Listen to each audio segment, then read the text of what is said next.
Dans cette vidéo, je vous emmène à la Royal School of Needlework au sud-ouest de Londres. Vous allez visiter le bâtiment, les salles, ainsi que le studio de création. Vous allez voir comment on déstructure les points et comment on adapte les broderies aux vêtements.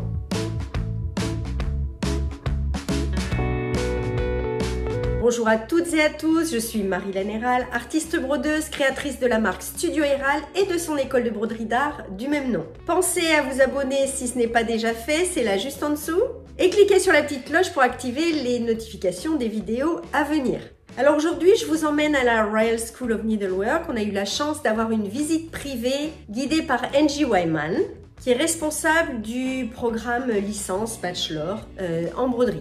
On y est donc allé avec Yanis qui nous a obtenu cette visite, sa famille et une amie, Minan. On a découvert ce superbe château de Hampton Court, le Hampton Court Palace, qui était vraiment la résidence favorite du roi Henri VIII et qui se trouve dans le sud-ouest de Londres. Ce château a servi également au tournage de la série La Chronique des Bridgerton. On y a visité donc les cuisines, la cave à vin qui n'a plus de vin, le cloître. Et puis nous sommes arrivés véritablement dans l'école qui se trouve donc dans le château, au sein du château. Donc dans le couloir d'accès, on voit des travaux d'élèves, des fils. Petit clin d'œil ici à Hong Kong que j'affectionne tout particulièrement parce que j'ai quand même passé 10 ans de ma vie. Les collaborations ou les travaux qu'ils ont fait, donc une collaboration pour Lady Gaga et une autre pour la série Game of Thrones. Donc les élèves de la Royal School of Needlework ici ont brodé tout le vêtement en fait, le corps, tout le vêtement de ce personnage. Ça a été un énorme travail, vous vous doutez. Donc là on est passé par quelques explorations textiles des élèves, des créations aussi de silhouettes. Et puis on est arrivé dans les salles de classe. Et là je voudrais vous présenter particulièrement Harriet Hawtrey-Coombs, qui est donc étudiante à la Royal School of Needlework et qui travaille actuellement sur de la broderie or. Donc ce qu'il faut savoir, c'est que la Royal School of Needlework fait d'abord pendant 2 ans vraiment pratiquer les points, et ça je vous en reparlerai, j'en ai parlé dans ma newsletter également ce matin.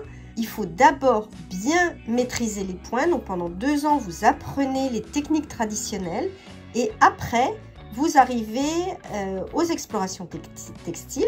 Donc là, on déstructure les points, on invente un petit peu d'autres techniques avec les points qu'on connaît et avec d'autres matières. Donc ici, elle a carrément travaillé la céramique et elle a travaillé vraiment des points de broderie or. Ici, de la même façon, là on est sur quelque chose de très géométrique, très graphique. Enfin, sur le 3e, pareil, elle essaye d'explorer un petit peu toutes les possibilités de cette broderie métallique.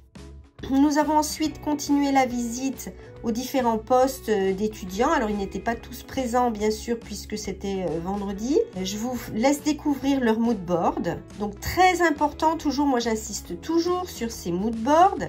C'est ce qui va vous permettre, en fait, de créer. Donc, au début, faire des mood boards pour vous connaître aussi votre univers. Faire des mood boards après pour vos créations. Donc, les couleurs, les formes, les volumes, les textures, tout ça, c'est très important. Parce qu'après, une fois que vous avez vos mood boards, vous allez pouvoir tirer vraiment la création que vous allez vouloir faire, et puis il vous suffira de suivre ceci. Dès que vous commencez à vous en éloigner, hop, vous revenez au mood board que vous avez créé. Ici vous voyez, il y a pas mal de textures également, de matières qui sont présentées. Vous n'êtes pas obligé, hein.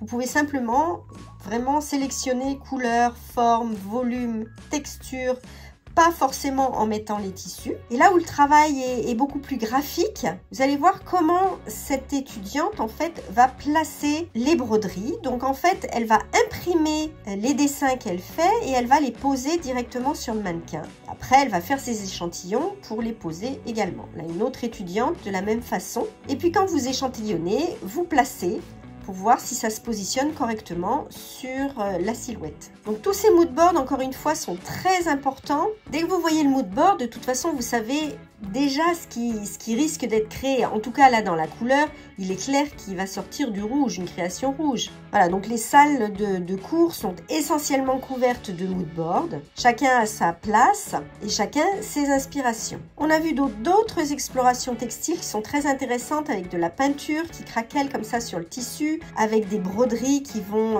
s'imbriquer dans cette peinture.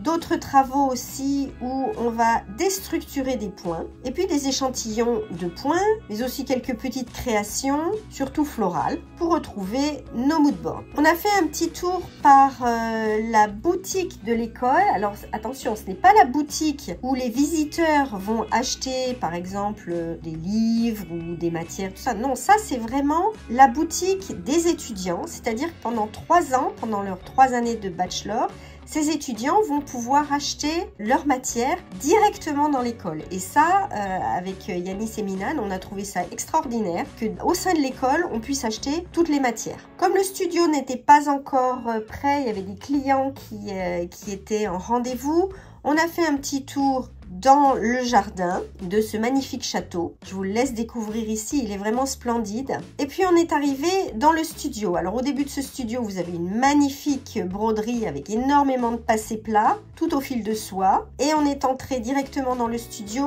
Là, vous ne verrez pas énormément de choses, enfin vous ne verrez pas les créations puisque ce sont des commandes de clients et qui ne sont pas terminées. Mais vous voyez quand même la taille de ces créations, la taille des métiers à broder. Je pense que pour ceux qui n'ont jamais été dans un atelier de broderie, c'est intéressant à voir. Et puis vous avez également toute la collection de fils de laine utilisés pour la broderie Crawl, donc une broderie très anglaise avec Yanis et Minan. Donc comme je le dis toujours, il faut d'abord apprendre les points, c'est très important. Apprenez d'abord les points, maîtrisez toutes ces techniques et après vous allez pouvoir déstructurer, vous allez pouvoir créer des choses différentes qui vont vous ressembler à vous et pas à d'autres. C'est là qu'on va découvrir vraiment votre style. Et c'est en vous démarquant que vous allez pouvoir exposer, que vous allez être remarqué et que vous allez surtout réellement vous faire plaisir. J'espère que tout ceci vous a plu.